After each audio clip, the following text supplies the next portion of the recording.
चलिए भाई, अपने पास में क्वेश्चन गिवन था कि signum of x square plus x, और ये गिवन था अपने पास +3, ठीक है ना। तो ये जो भी अपने पास ये क्वाड्रेटिक है, तो इस क्वाड्रेटिक की वैल्यू की बात करें तो ये x square plus x plus 3, इसकी वैल्यू की अगर अपन बात करें तो इसका ए कैसा दे रखा है बेटा, ए इज ग्रेटर देन 0, ए कैसा दे रखा है यहाँ पे, ग्रेटर देन 0, एंड इसका जो भी डी है, डी कैसा दे रखा है यहाँ पे बेटा, डी यहाँ पे कैसा दे रखा है, जल्दी से बताओ। डी हो जाएगा इसका B square, that is 1 square minus 4 into A into C -11। तो डी आ रहा है यहाँ पे लेस देन 0। कोई भी क्वाड्रेटिक है उसके लिए अगर ए ग्रेटर देन 0 हो रहा हो और डी अगर लेस देन 0 हो रहा होगा तो उस क्वाड्रेटिक का वैल्यू कैसा हो जाएगा बेटा जी, always greater than 0 for all x belongs to R, क्योंकि रूट उसके इमेजिनरी होंगे और कॉन्केव अपवर्ड होगा तो ग्राफ उसका ऑलवेज अपवर्ड ही बन जाएगा। क्लियर है वाली बात बेटा। तो एक्स एक्सिस के ऑलवेज अगर अबव ग्राफ रहेगा तो उसकी वैल्यू ऑलवेज कैसी आएगी, पॉजिटिव आएगी। तो ये इसकी वैल्यू क्या होगी, ऑलवेज ग्रेटर वैल्यू होगी। तो अगर सिग्नम के अंदर ऑलवेज पॉजिटिव क्वांटिटी जाए तो सिग्नम उसको क्या बना देता है बेटा, 1। तो ग्राफ क्या हो जाएगा, फॉर ऑल एक्स ग्राफ ही हो जाएगा। Yes sir. क्लियर है वाली बात बेटा अच्छे से। Yes sir.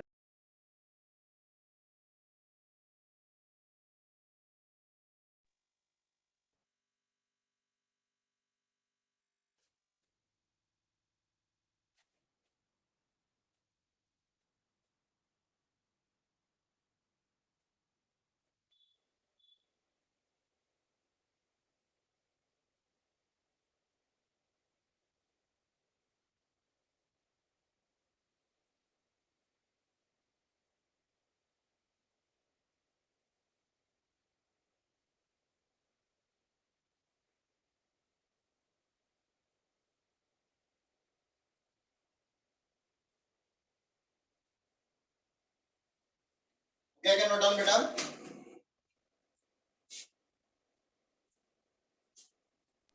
कर रहे हैं।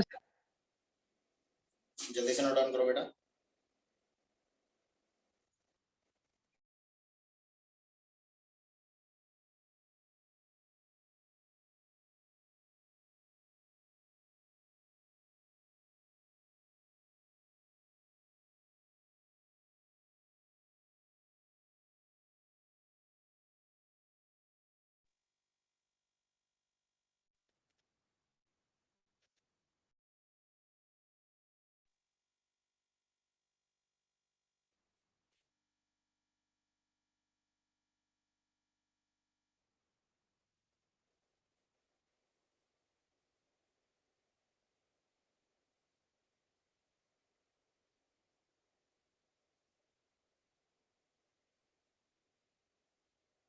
Done sir.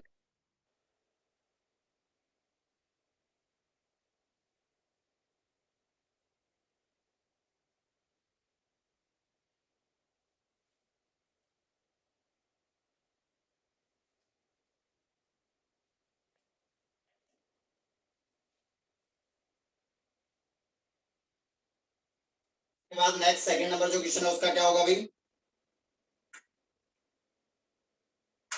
सेकंड वाले का ग्राफ बनाया क्या सर लॉग की वैल्यू तो हमेशा पॉजिटिव ही होती है ना।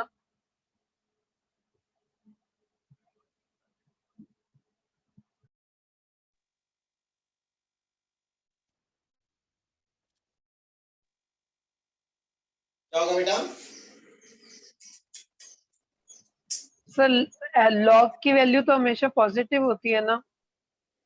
क्यों होती है बेटा पॉजिटिव, किसने कह दिया, लॉग का ग्राफ नहीं देखा क्या,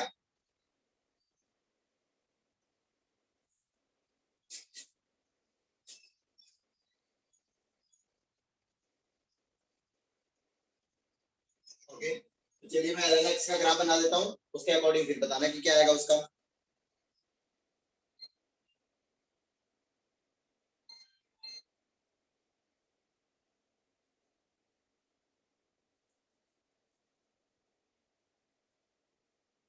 देखिए भी अपने पास में ग्राफ क्या था, y इज इक्वल्स टू, अपने को ग्राफ बनाना था सिग्नम ऑफ ln x का ग्राफ बनाना था, तो y is equals to ln x का जो ग्राफ होगा, y is equals to ln x का ग्राफ हो जाएगा बेटा कुछ इस टाइप से, ये वाला, ये माइनस इंफिनिटी, ये जीरो, ये y axis.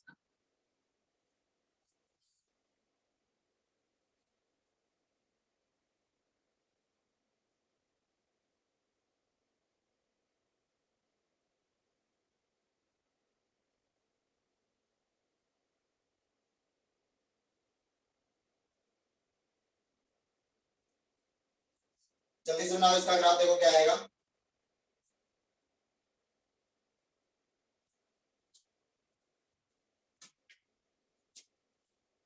Hello,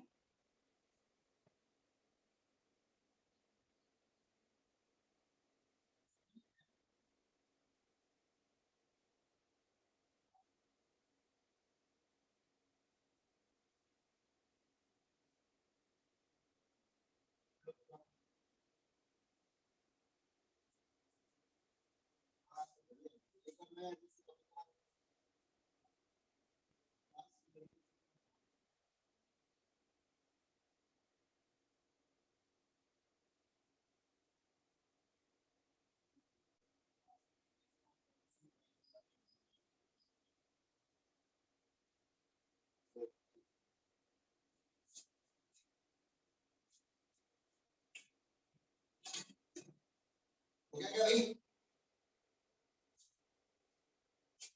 yes sir. Okay, क्या बन जाएगा अभी इसका ग्राफ, देखिए जरा, between 0 sir to 1, negative part के 0 लिए से 1 के माइनस बीच में, तो वन इसका जाएगा। वैल्यू क्या रहेगा, ln x क्या रहेगा, if x is between 0 to 1, negative. then ln x क्या हो जाएगा, लेस देन 0, और x is equals to 1, ln x क्या हो जाएगा, 0 हो जाएगा भी, ln x क्या हो जाएगा, 0 हो यस जाएगा, sir. And for x is greater than 1, x greater than 1 के लिए ln x कैसा हो जाएगा, ग्रेटर देन 1 हो जाएगा। तो देखिए जरा कुछ इसका ग्राफ इस टाइप से बनेगा भी।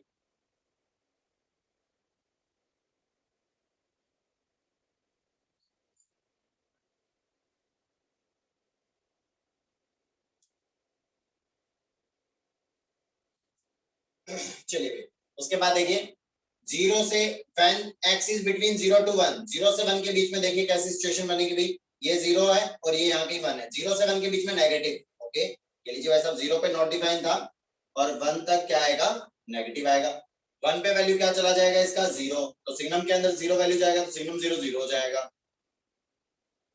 x ग्रेटर देन 1, 1 से आगे की जब तुम बात करोगे तो ln x क्या बन जाएगा, पॉजिटिव बन जाएगा, ग्रेटर देन 0 से, ग्रेटर देन 0, तो वन। ये क्या हो जाएगा, अपनी वैल्यू कहां पे शिफ्ट हो जाएगी, 1 पे शिफ्ट हो जाएगी, 1 से इस टाइप से चला जाएगा। क्लियर हुआ अच्छे से?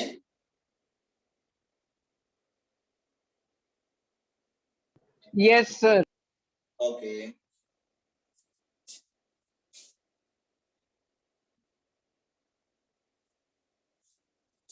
जल्दी से नोट डाउन करो भी।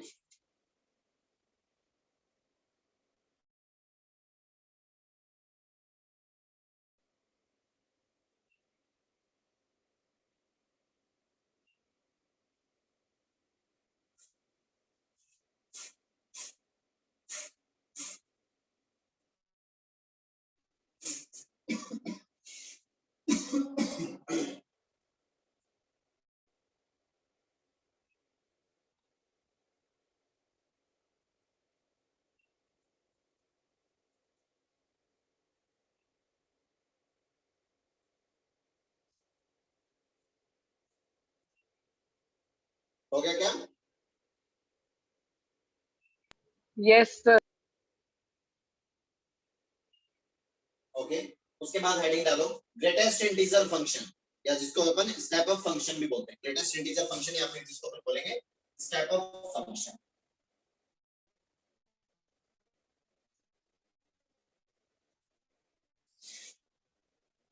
तो लिखिए यहाँ पे, एक बार सेकंड वाला ही बता दो। ग्रेटेस्ट इंटीजर फंक्शन, या फिर जिसको अपन क्या बोलेंगे, स्टेप अप फंक्शन। क्या करो बेटा,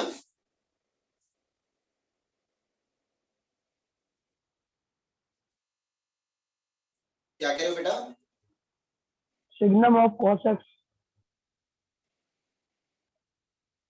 सिग्नम ऑफ cos x। देखो बेटा y is equal to cos x की अगर अपन बात करें तो cos x का ग्राफ कैसा बनता है बेटा, अपने को अच्छे से पता क्यों होता है कि cos x का ग्राफ कुछ इस टाइप से बनता है ना। कुछ क्वेश्चन में बता देता हूँ। ये हो गया π/2, ये हो जाएगा अपने पास अपना पाई, ये हो जाएगा 3π/2, ठीक है ना। ये इस टाइप से बन रही है सिचुएशन। अब सिग्नम के अंदर ये जा रहा है cos x। तो देखो भाई यहाँ पे अपन ग्राफ बनाने जा रहे हैं, तो ग्राफ में भी ये वाले पॉइंट्स रखेंगे अपन। ग्राफ में ये वाले पॉइंट्स रख लिए अपने, यहाँ पे ये हो गया π/2, फिर हो गया मान लो पाई, है ना। ये हो गया π/2, ये हो गया पाई, है ना। ये हो गया कितना 3π/2, कुछ इस टाइप से ये चलता जा रहा है, ठीक है। अब मैं कह रहा हूँ कि अगर मैं जीरो पुट करूंगा इसमें, तो ये जो भी जीरो जाएगा, x का जो भी वैल्यू जाएगा वो पहले तो इस cos x के अंदर जाएगा।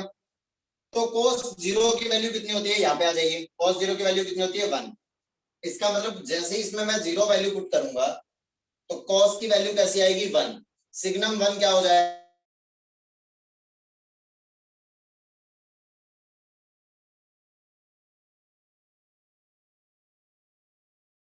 की वैल्यू की अगर मैं बात करूं 0 से π/2 में, देखिए 0 से π/2 में cos की वैल्यू कैसी रहेगी, पॉजिटिव होगी या नेगेटिव? पॉजिटिव। पॉजिटिव होगी तो सिग्नम के अंदर पॉजिटिव जाएगा तो उसको क्या बना देगा, 1 ही बना देगा भाई, 1 बन जाएगा। ओके, 1 बना देगा सर। बात करें cos x π/2 पे क्या हो जाएगा 0। अब सिग्नम 0 कितना हो जाएगा, 0 हो जाएगा। 0। तो वैल्यू आ जाएगी, इस वाले पॉइंट पे आ जाएगी। अब मैं π/2 से पाई के बीच की अगर मैं बात करूं, इवन π/2 से 3π/2, इन सारी वैल्यूज के लिए ये कैसा बनेगा, cos कैसा बनेगा, नेगेटिव। cos नेगेटिव बनेगा तो सिग्नम के अंदर नेगेटिव जाएगा तो वो क्या बना देगा उसको -1। तो ये लीजिए ये -1 बन जाएगा भाई 3π/2 तक। फिर उसके बाद 3π/2 पे क्या बन रहा है 0, मतलब सिग्नम में 0 जाएगा तो उसको क्या बना देगा 0। उसके आगे 3π/2 से आगे कैसा दे रहा है ये पॉजिटिव, तो उसके आगे ये कैसा बनता चला जाएगा, फिर से +1 पे चला जाएगा। आया क्या समझ में बेटा अच्छे से? Yes yes sir. ओके जल्दी से नोट डाउन करो बेटा। डन।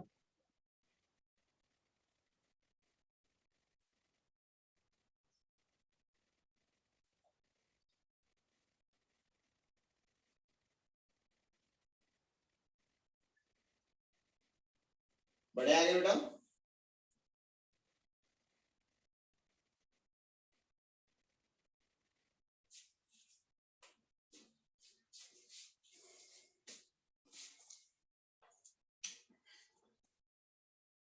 चलिए भी अपन बात करें ग्रेटेस्ट इंटीजर फंक्शन की। ग्रेटेस्ट इंटीजर फंक्शन के केस में देखते हैं जरा ये क्या होगा अभी।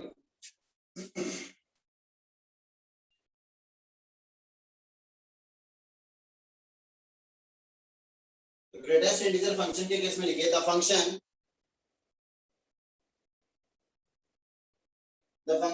y is equals to fx is equals to box bracket of x, जिसको अपन इसको अपन क्या बोलेंगे, the greatest integer of x, okay, is called greatest integer function।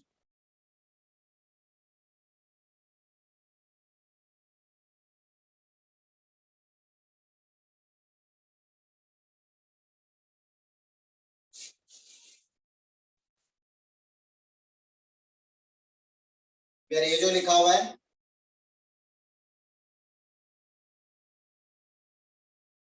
ये डिनोट करेगा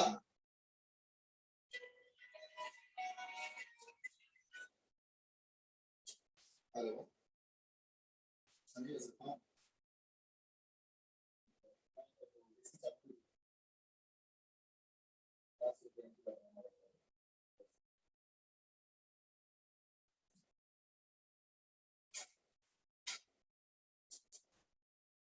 ओके, फिर ये जो x है ग्रेटेस्ट इंटीजर ऑफ x का मतलब क्या होगा, डिनोट्स इंटीजर लेस देन और इक्वल्स टू x। क्लियर है वाली बात बेटा जी? ये इंटीजर को डिनोट करेगा विच इज लेस देन और इक्वल्स टू x।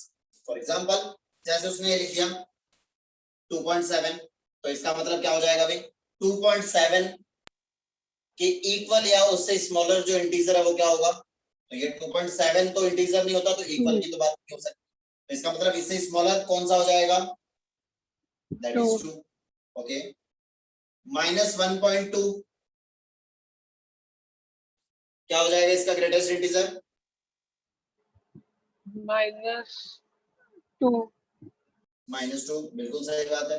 -1.2 से स्मॉलर, तो नेगेटिव में और बढ़ रहे हैं अपन आगे की तरफ, इसका मतलब -2 हो जाएगा, ये अच्छे से ध्यान रखना भाई। जैसे हो गया 0.99, क्या हो जाएगा इसका greatest integer,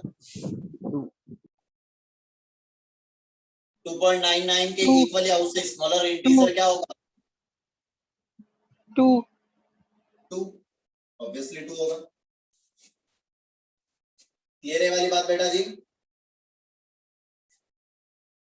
yes sir. Okay, जल्दी से नोट डाउन करोगी।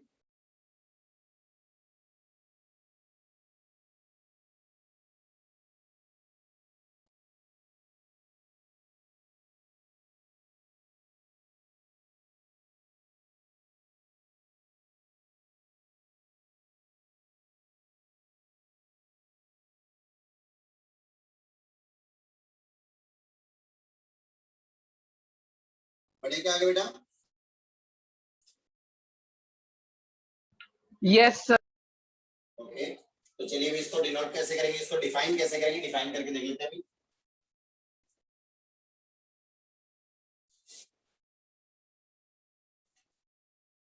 तो अगर इसके डिफाइन होने की अगर अपन बात करें तो f(x) इज इक्वल्स टू क्या दे रखा है अपने पास में, the greatest integer of x दे रखा है, तो ये कैसा डिफाइन होगा, ये कुछ इस टाइप से डिफाइन हो जाएगा, when x is between -2 to -1, तो ये क्या बन जाएगा, -2 बन जाएगा। when x is between -1 to 0, तो ये क्या हो जाएगा, -1 हो जाएगा। जब x का वैल्यू रखेंगे 0 से 1 के बीच में, 0 से 1 के बीच में उसका उसके इक्वल या लेस जो इंटीजर होगा वो हो जाएगा 0, ये हो जाएगा क्या, when x is between 1 to 2, तो उस केस में ये क्या बन जाएगा, 1 बन जाएगा। when x is between 2 to 3, तो ये 2 बन जाएगा। when x is between 3 to 4, तो ये 3 बन जाएगा। 3 तो चलिए इसका ग्राफ देखते हैं भाई, y is equals to greatest integer of x का ग्राफ देखते हैं, तो इसका ग्राफ क्या बनेगा, कुछ इस टाइप से बनता चला जाएगा भाई, देखिए जरा, यहाँ की ले लिया अपन ने 1, यहाँ के 2 है मान लो, यहाँ के 3, 0, -1, और ये हो गया मान लो -, ये माइनस, ठीक है ना, ये अपना y एक्सिस हुआ और ये अपना x एक्सिस, ठीक है ना। अब देखिए भी 0 पे वैल्यू क्या आएगा, 0 पे वैल्यू क्या बनेगा, ये 0, 0 का ग्रेटेस्ट इंटीजर 0, 0 और 0 से 1 के बीच में जो भी वैल्यूज होगी वो ऐसी तो होगी 0 पॉइंट समथिंग कुछ, इसके लिए 0 इसके इक्वल है इस smaller integer, just smaller integer क्या होगा, 0 ही तो होगा, तो इस टाइप से चलता चला जाएगा। 0 यस 1 है, 1 की अगर अपन बात करें तो 1 पे क्या हो जाएगा, 1 का ग्रेटेस्ट इंटीजर कितना हो जाएगा, 1 ही हो जाएगा भाई, 1 का 1 ग्रेटेस्ट इंटीजर हो जाएगा 1, ओके। 1 से 2 के बीच में 1 पॉइंट समथिंग कुछ वाली वैल्यूज आएंगी, तो उस पे क्या बनेगा, ये 1 ही यस बनता सर। चला जाएगा। 2 पे आकर के कांस्टेंट वैल्यू कहां पे चली जाएगी, 2 पे। 2 2 पे से 3 चले के बीच में जाएगी, वैल्यू कैसी बनेगी, 2, फिर उसके आगे वैल्यू कहां पे चली जाएगी, कांस्टेंट 4 रहेगा, पे, इस टाइप से चला 3 पे जाएगा। Similar yes sir. ये इधर कुछ इस टाइप से बनता चला जाएगा भाई, -1 का ग्रेटेस्ट इंटीजर -1, फिर ये हो जाएगा कुछ इस टाइप से, फिर ये इधर आ जाएगा, -2 से -1 के बीच में अगर बात करें तो उसका ग्रेटेस्ट इंटीजर कितना हो जाएगा, -2 हो जाएगा, फिर उसके बाद समथिंग कुछ इस टाइप से चला जाएगा, ये इस टाइप से चला जाएगा, तो ये कुछ इस टाइप से बन रहा था, इसीलिए इसका नाम पड़ गया इस टाइप ऑफ फंक्शन। क्लियर है वाली बात बेटा अच्छे से? यस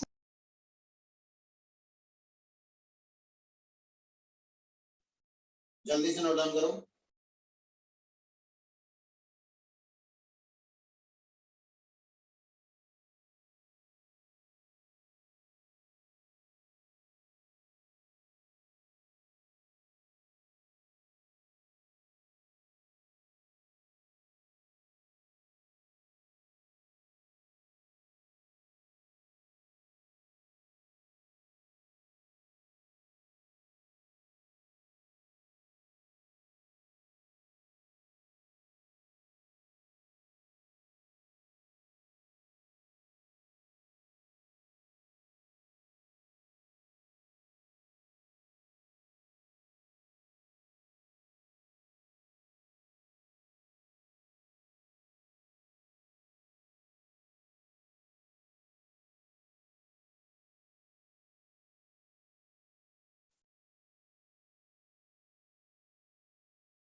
गया ये?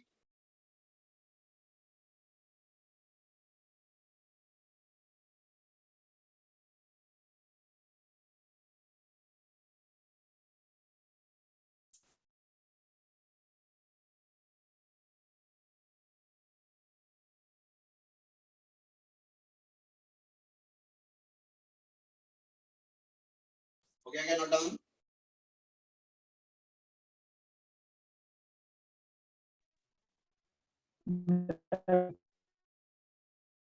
Okay,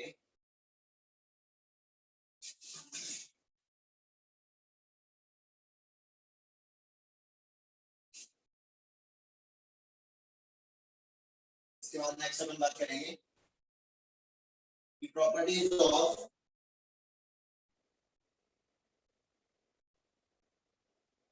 greatest integer function.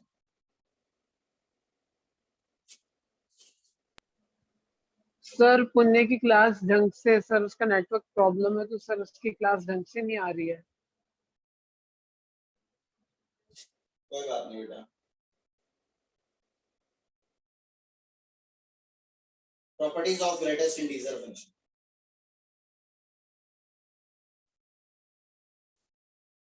First property कि जो भी वैल्यू होती है अपने ग्रेटेस्ट इंटीजर की वो ऑलवेज क्या होगी, लेस देन और इक्वल्स टू होगी x and sorry greater than equals to, मतलब x की जो वैल्यू है वो ग्रेटर देन और इक्वल टू हो जाएगी क्या, greatest integer of x and less than और equals to the greatest integer of x plus y।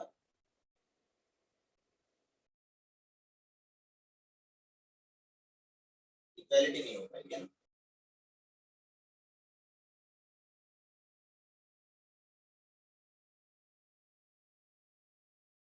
Second property is कुछ भी यहाँ पे लिखा हुआ है greatest integer of x plus greatest integer of y लिखा हुआ है, तो इससे ग्रेटर वैल्यू किसका होगा, इन दोनों के सम का ग्रेटेस्ट इंटीजर, और वो स्मॉलर हो जाएगा greatest integer of x plus the greatest integer of y plus 1 से।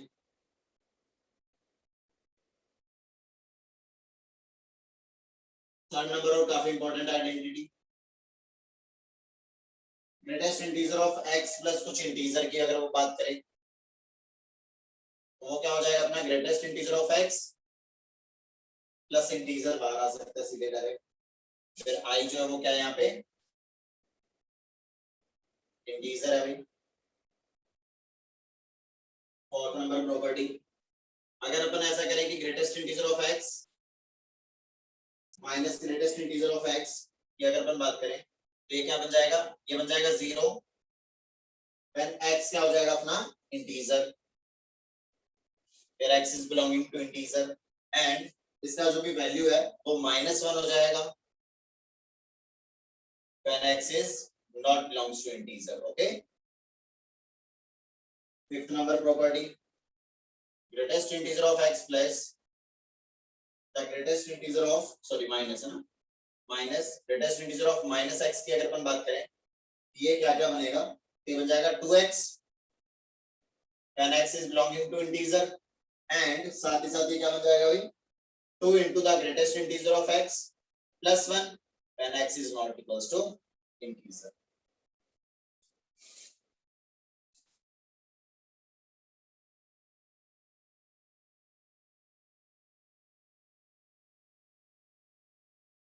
ओके नोट डाउन बेटा।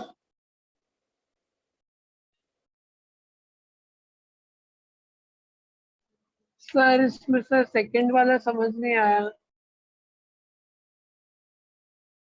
सेकंड वाले में वो ये कह रहा है कि बेटा कोई भी x और y की वैल्यू चाहे तुम कुछ भी ले लो, है ना, उन दोनों की इंडिविजुअल वैल्यू के इंडिविजुअल का ग्रेटेस्ट इंटीजर फाइंड आउट करके उसका सम करोगे तो इसकी जो वैल्यू आएगी ना वो हमेशा x प्लस y उन दोनों के सीधे डायरेक्ट सम करके उसका ग्रेटेस्ट इंटीजर लोगे तो उसके इक्वल या फिर उससे हमेशा स्मॉलर ही आएगी।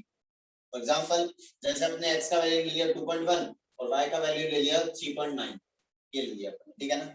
तो यहाँ पे देखिए ग्रेटेस्ट इंटीजर ऑफ x की अगर तुम बात करोगे तो वो कितना आ जाएगा 2 आ जाएगा, ग्रेटेस्ट इंटीजर ऑफ y की बात करोगे तो वो कितना आ जाएगा 3 आ जाएगा। अब greatest integer of x plus y की अगर तुम बात करोगे तो वो कितना हो जाएगा 2.1 प्लस 3.9, ये कितना हो गया भाई 2 प्लस 3 कितना हो जाएगा 5 और ये हो जाएगा 6 का ग्रेटेस्ट इंटीजर कितना हो जाएगा 6। इन दोनों को इंडिविजुअल सम किया तो वो कितना आ रहा था 5 आ रहा था, लेकिन यहाँ पे ये क्या आ रहा है 6 आ रहा है। इसका मतलब इसकी जो Yes, वैल्यू है इक्वल हो जाएगा। इक्वल कब हो जाएगा, अगर ये मान लो x का वैल्यू तुम क्या ले लेते 2.1 और y का वैल्यू तुम क्या ले लेते 3.8 ले लेते मान लो, तो उस केस में क्या हो जाता है ग्रेटेस्ट इंटीजर ऑफ x तो 2 है, ग्रेटेस्ट इंटीजर ऑफ y कितना है yes, 3 हो जाएगा, है ना। और greatest integer of x plus y की तुम बात करते हैं तो ग्रेटेस्ट इंटीजर ऑफ a कितना हो जाएगा 5.9। 5.9 का ग्रेटेस्ट इंटीजर कितना हो जाएगा 5 ही हो जाएगा। तो ये इस बार क्या हो रहा है इक्वल हो रहा है, इसलिए इसने बोला कि इससे इसकी जो वैल्यू है वो इसके इक्वल या उससे क्या हो गया हमेशा ग्रेटर हो। ओके, और अगर +1 कर दोगे yes, तो जो भी वैल्यू थी उसमें +1 हो रहा है तो इसकी वैल्यू तो इन सबसे ग्रेटर होगी। Okay, yes, sir. ये हुआ एचएस बेटा।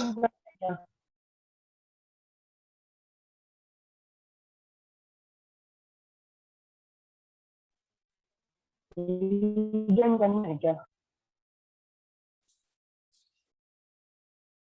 क्या कह रहे हो बेटा,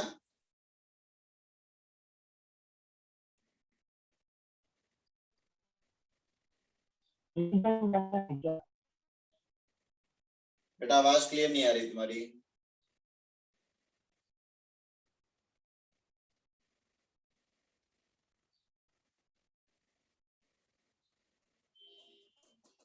अच्छा ये पूछ रहे हो कि रीजॉइन करना है क्या,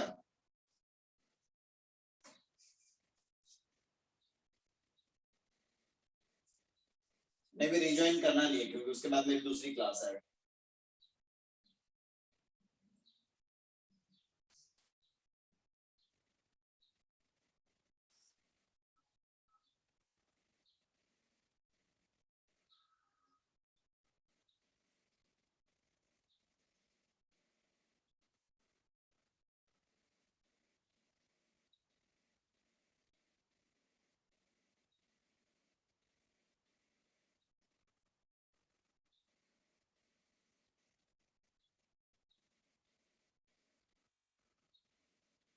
Done, sir. Okay,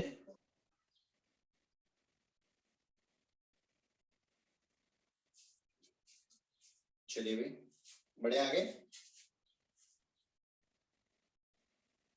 Yes, sir.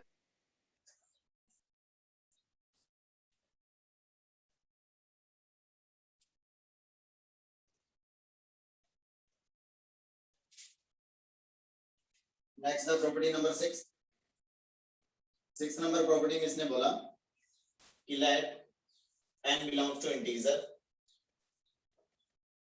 then अगर तुम्हारे पास में लिखा हुआ है फर्स्ट केस लिखा हुआ है मान लो greatest integer of x is greater than और इक्वल्स टू, अगर n लिखा हुआ इट इंप्लाइज दैट x का वैल्यू क्या होना चाहिए ग्रेटर देन और इक्वल्स टू n होना चाहिए।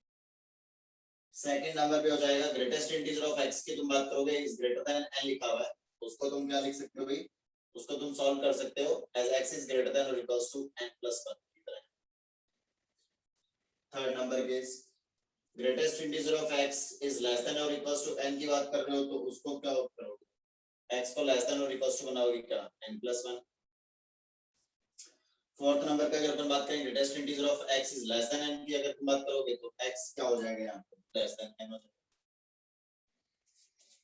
For example let n is equals to तुमने क्या ले लिया मान लो 2 ले लिया, ठीक है ना। तो ये कह रहा है कि x जो है वो क्या होना चाहिए ग्रेटर देन और इक्वल्स टू 2 की बात कर रहा है, ये कह रहा है कि x जो है वो क्या हो जाना चाहिए 2 या 2 से ग्रेटर हो जाना चाहिए, ठीक है ना। तो देखिए भी ये 2 कब कब बनेगा, तो यहाँ पे अपन बात करें यहाँ की 1 है यहाँ की 2 है, तो जैसे यहाँ पे अगर मैं 2 रखूंगा तो 2 पे इसकी वैल्यू क्या हो जाएगी 2 हो जाएगी भी, और उसके बाद ग्राफ कुछ इस टाइप से चलता चला जाएगा। तो इसका मतलब x की वैल्यू क्या हो जानी चाहिए Yes, x कहां से कहां तक हो जाना चाहिए x ग्रेटर देन और इक्वल्स टू क्या हो जाना चाहिए 2 ही हो जाना चाहिए भी। 2. तो ये किया है अपने x ग्रेटर देन और इक्वल्स टू n हो जाना चाहिए, ये सेम होगी सिचुएशन। फर्दर अपन चेक कर रहे हैं कि ग्रेटेस्ट इंटीजर ऑफ x जो है वो कैसा हो जाना चाहिए ग्रेटर देन n हो जाना चाहिए, मतलब ग्रेटर देन 2 की अगर अपन बात करें तो इक्वल टू 2 की बात नहीं कर रहे हैं, 2 नहीं बनना चाहिए, वो उसका कहने का मतलब क्या है कि वो क्या नहीं होना चाहिए 2 नहीं बनना चाहिए। तो फिर वैल्यू जो है वो कहां से कंसीडर करना पड़ेगा अपने को, 3 से आगे का वैल्यू कंसीडर करना पड़ेगा, क्योंकि इसके इधर जैसे आएगा तो यहाँ पे तो वो क्या बन जाएगा, 2 बन जाएगा भाई, है ना। 2 से 3 के बीच में अगर x कुछ भी उठा करके यहाँ पे पुट करोगे, उसका ग्रेटेस्ट इंटीजर क्या हो जाएगा, इक्वल टू 2 हो जाएगा। तो इसीलिए वैल्यू क्या होनी चाहिए, Yes. x ग्रेटर देन क्या हो जाना चाहिए, ग्रेटर देन और इक्वल्स टू क्या हो जाना चाहिए, 3 हो जाना चाहिए। तो इसीलिए यहाँ पे क्या हुआ, देखिए ओनली ग्रेटर देन n अगर दे रखा है तो वहां पे क्या हो जाना चाहिए, n +1 के से ग्रेटर और इक्वल हो जाना चाहिए x, तो वही हुआ है, देख लो n कितना 2, 2 + 1 हो गया अपने पास। ऐसे ही बाकी दोनों चेक कर सकते हैं अपन। क्लियर हुई ये वाली बात अच्छे से बेटा? Yes. ओके, जल्दी से नोट डाउन करो, और होमवर्क के लिए है तुम्हारे पास फंक्शन का डीपीपी। सर आपने आज एक वो चोर वाला